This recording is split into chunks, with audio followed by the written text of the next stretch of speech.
Another habit of successful people is being organized. Now, this will be a quick video. All I really have to say about this is simple. There's a lot of ways to get organized, and you can come up with your own system. And I have a whole playlist of ideas on how to take good notes, on how to organize your stuff to make sure that you don't uh, uh, find yourself without knowing where your stuff is, right? Without having to find your stuff because you know where your stuff is. That's what it means to be organized, in my opinion.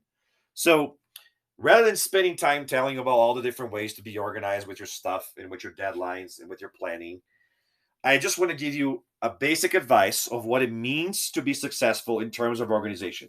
Is one of the greatest pillars of successful people. And what it means to me is this: you have systems to maximize your productivity. You don't have to look for stuff because you know where your stuff is, right? That's another thing that's organized.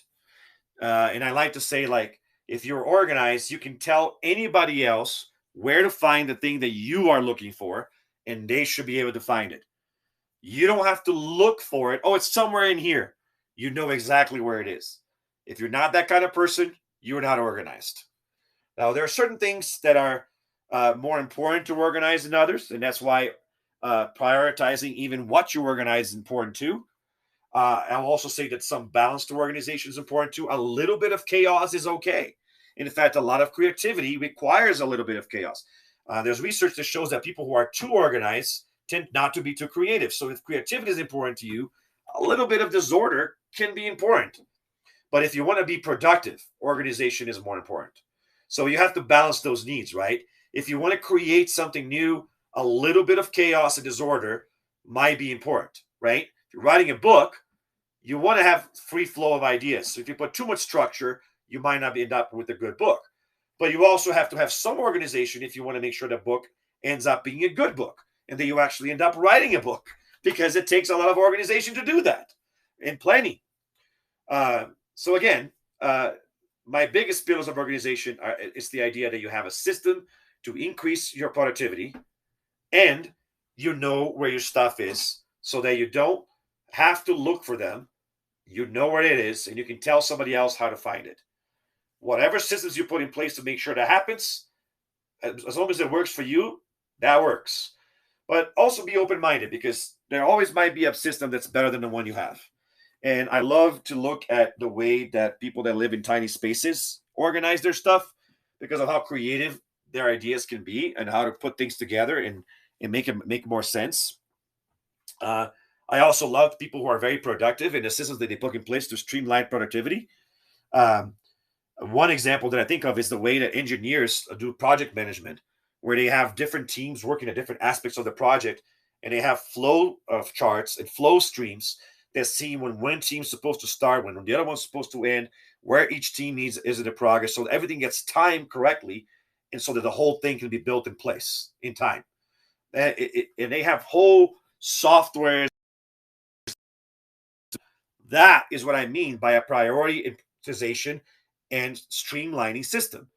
Now, systems can always be better. And so part of being organized is always looking for the best next way to improve that. And technology can help us with that. There's a lot of apps for that, right?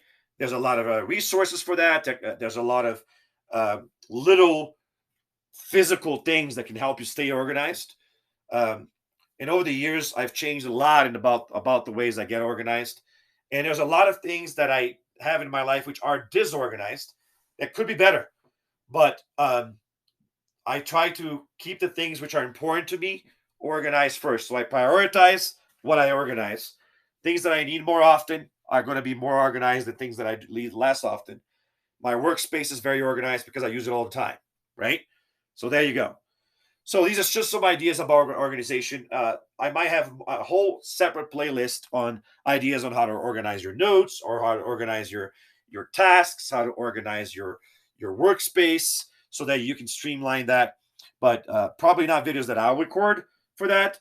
But I will have some resources in place for those of you who are interested in becoming more organized.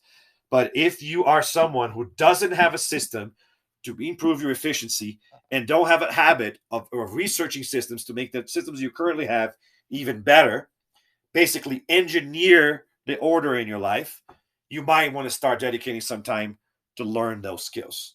Put it on your schedule. Make it a thing that is important but not urgent. Dedicate a certain amount of time each month to improve your organization skills. And you will see that it will pay off.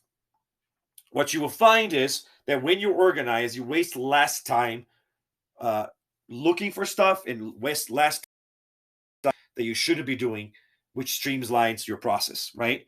That makes you be able to be more productive. And sometimes people will look at you, it's like, how do you get so much done? And you'd be like, well, maybe I'm just more organized, right? Maybe I know how to prioritize. So that is what organization is all about. And it's a great pillar of successful people. So this is just more of a motivation video to make sure that you start looking into this. And so make sure you look at my playlist on organization if you're interested in becoming more organized. And truthfully, that will help you make your mama proud.